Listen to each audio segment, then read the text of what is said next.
SBI ఒక చెత్త bank అని నేను ఒకటి వీడియో చేసినట్టు నా ఎక్కువ జరిగిన ఎక్స్పీరియన్స్ బట్టి అయితే దానికి సంబంధించిన పెద్ద మనిషి బ్యాంక్ ఎంప్లాయీలానే ఉన్నాడు. భయ్యా నువ్వు బ్యాంక్ ఎంప్లాయా వాడు, ఎందుకంటే ఊరు లేదు పేరు లేదు, దానికి ప్రొఫైల్ లేదు, పేరు సక్క లేదు, కామెంట్ పెట్టిండు. నేను ఇండియాలోనే నెంబర్ 1 బ్యాంక్ అది స్టేట్ బ్యాంక్ ఆఫ్ ఇండియా. నీకు తెలియదు కావచ్చు, నీకు నాలెడ్జ్ లేదు, నీకు తెలియకుండా బ్లేమ్ చేయకు ఇండియన్ ఆర్గనైజేషన్స్ గురించి. ఫస్ట్ తెలుసుకో, నీ పూర్ నాలెడ్జ్తో నాకు బ్లేమ్ చేయకు అని. ఎవడు బ్లేమ్ చేసిండు నాకు అర్థం కాదు. ఎవడు బ్లేమ్ చేసిండు భయ్యా?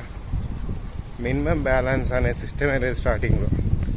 ఆడు మినిమం స్టూడెంట్ అకౌంట్లో ఉన్నప్పుడు నాది అర్థమైందా? స్టూడెంట్ అకౌంట్ ఉన్నప్పుడు నేను ఓపెన్ చేసినప్పుడు ప్రతి స్టూడెంట్ అకౌంట్ దగ్గర అనేది 0 ఒకటితో ఇస్తారు ఎవడైనా, ఎక్కడైనా. నేను తీసుకున్నప్పుడు 500 రూపీస్ దొబ్బారు. నాకు ఇప్పటికీ గుర్తుంది. నా పోనీ అది ఎవ్వరు అడగలేదు. తీసుకున్నాను, ఒక కార్డు ఇచ్చారు, దాని మీద నెంబర్ రాసి ఇచ్చారు, స్టూడెంట్ అకౌంట్. ఫస్ట్లో ఎస్బీఐలోకి వెళ్తే వాడు వేరే బ్రాంచ్కి వెళ్తే వాడు ఇది అది అది పెద్ద రూల్స్ మాట్లాడారు. తర్వాత మళ్ళీ వేరే బ్రాంచ్కి వెళ్ళి ఆడ మాట్లాడితే ఓకే అని ప్రూఫ్స్ తీసుకొని నెక్స్ట్ రేపు రాబో అని చెప్పారు. రేపు రాబో అని చెప్తే వెళ్తే ఒక కార్డు మీద అకౌంట్ నెంబరు రాసి ఒక స్టాంపు కొట్టి ఇచ్చారు.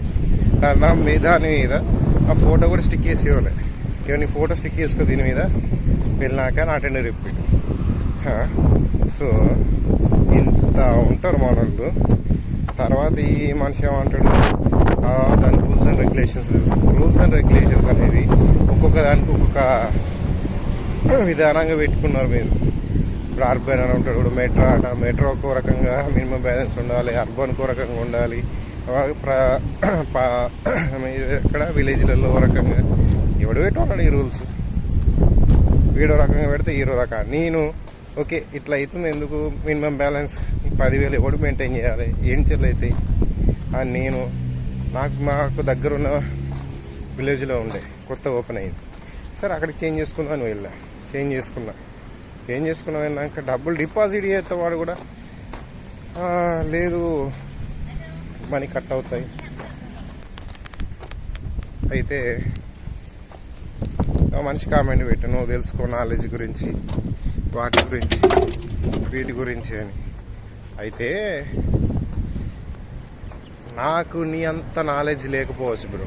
ఎవరికి నాలెడ్జ్ ఉందని నేను చెప్పుకోను. నాకున్న నాలెడ్జ్ నాకు చాలు. ఎవడో సర్టిఫై అయితే అది సరిపోదు. ఎవరి నాలెడ్జ్ నీ నాలెడ్జ్ నీకుంటుంది, నా నాలెడ్జ్ నాకుంటుంది. నీకు నాలెడ్జ్ లేదా నేను అనలేను, నాది లేదు అని నువ్వు నీకు అనే రైట్ కూడా లేదు. ఎవరికి లేదు. ఎక్కువ ఇంకొని గురించి చెప్పాను. ఓకే, నా జరిగింది నేను చెప్తున్నా. సో అని నువ్వు దానికి ఏదో ఎక్స్పెక్ట్ అయిపోయి నువ్వు ఎంప్లాయ్ అనుకుంటే అర్థమైపోతుంది. కాలుతున్నట్టుంది బాగా. సో కాగా చెప్పు మరి ఏ రకంగా ఎందుకు అని.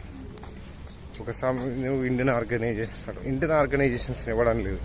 ఒక బ్యాంక్ని అడిగిన, దానిలోనే ఒక తీసుకున్న సభ్యుడిగా దానిలో నాకు అకౌంట్ ఉంది, దానివల్ల నేను ఎంత లాస్ అయినా అనేది చెప్తున్నా. Minimum balance. అరే మరి మీరు బౌన్స్ అయితే ఓడిస్తారు, ట్రాన్సాక్షన్స్ ఎన్నోసార్లు ఫెయిల్ అయినాయి, దానికి మీరు పేమెంట్ ఎందుకు చేస్తున్నారు? మరి పెనాల్టీ మీరు కూడా పే చేయాలి కదా మరి కస్టమర్కి. ఏదో పేమెంట్ చేయాల్సినప్పుడు అర్జెంట్ పేమెంట్లు ఫెయిల్ అవుతుంటాయి. మరి బ్యాంక్ పే చేయాలి. మరి మేము మరి బౌన్స్ అయితే వాటికి పే చేయాలి ఛార్జెస్.